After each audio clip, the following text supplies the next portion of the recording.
Welcome to Narmada cooks. இன்றைக்கி நம்ம பார்க்க போகிறது சோள பணியாரமும் ஒரு கார பணியாரமும் பார்க்கலாம். ஒரு டம்ளர் அளவுக்கு சோளம் எடுத்துக்கலாம்.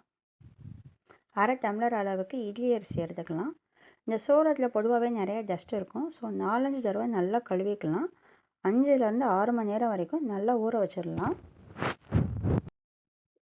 இந்த அரிசி நம்ம அரைக்கிறப்ப இட்லிக்கு எப்படி கொஞ்சம் குறைன்னு அரைப்போம் அந்த மாதிரி அரைச்சிக்கணும். இன்னொரு பவுலில் 3/4 டம்ளர் அளவுக்கு உளுந்து எடுத்துக்கலாம்.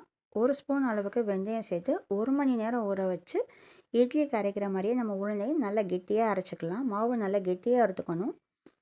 8 மணி நேரம் நல்லா புளிக்க வச்சா டபுள் மடங்கு மாவு கிடைக்கும். நான் தேவையான அளவு ஒரு பவுலில் எடுத்து வச்சுருக்கேன். ஒரு கடாயில் கொஞ்சமாக எண்ணெய் ஊற்றி கடுகு உளுந்து பொரிஞ்சோடனே கொஞ்சமாக கடலைப்பருப்பு சேர்த்துருக்கேன்.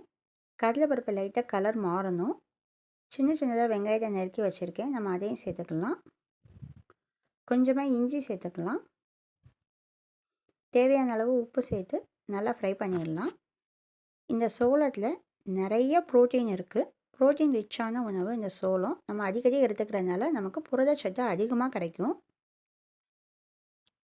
பணியாரக்கல்லை நம்ம அடுப்பில் வச்சிடலாம். இதில் நெய்யோ நீங்கள் நல்லெண்ணெய்யோ சேர்த்துக்கலாம். கொஞ்சம் கொஞ்சமாக மாவு விட்டுக்கலாம். இந்த மாவு விட்டு கொஞ்சம் நேரத்தில் நல்லா புஷ்ஷுன்னு வரும். இந்த பணியாரம் எப்படி இருக்குன்னா வெளியே நல்லா கிரிப்ஸியாக இருக்கும், உள்ளுக்குள்ள நல்லா சாஃப்டாக இருக்கும். பணியாரம் வெந்தோடனே ஓரங்கள் எல்லாம் லைட்டாக ப்ரௌன் கலரில் மாறும். உடனே நம்ம திருப்பி விட்டுக்கலாம். இதை நல்லா திருப்பி விட்டு நல்லா வேக வச்சிடணும்.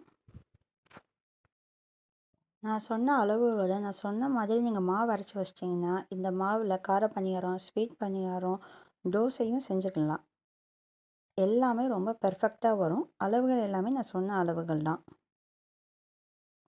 இந்த பணியாரத்துக்கு கார சட்னியும் நல்லாயிருக்கும். ஆனால் எங்கள் வீட்டில் தேங்காய் சட்னி தான் சாப்பிடுவாங்க. ஸோ இன்றைக்கி நான் தேங்காய் சட்னி அரைச்சிருக்கேன். இப்போ ஸ்வீட் பணியாரம் பார்க்கலாம்.